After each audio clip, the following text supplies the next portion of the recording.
Meet Professor Thomas, a dedicated college professor known for his deep knowledge, but, unknowingly, also for a habit that distracted his students.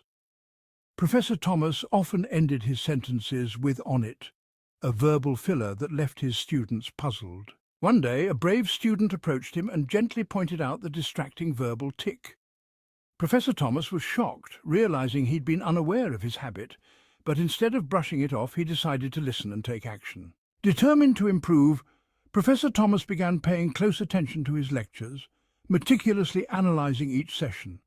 He started monitoring himself each time he spoke, noting his tone, pace, and choice of words.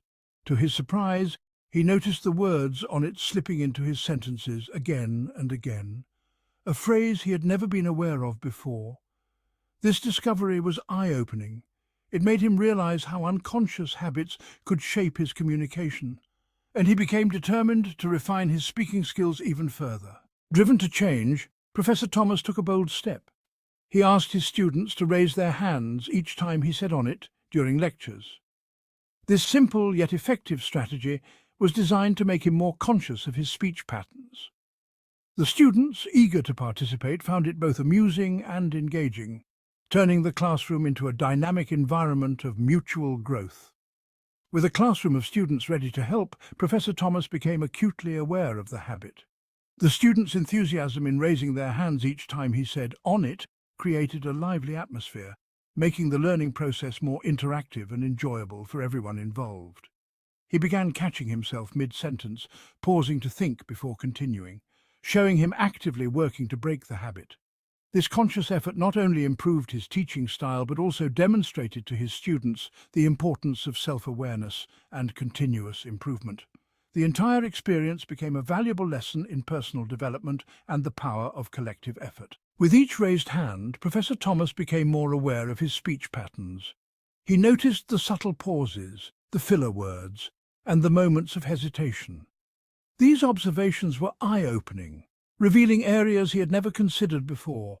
Over time, he broke the habit, becoming a clearer, more engaging speaker. He practiced diligently, refining his delivery and ensuring his message was always clear.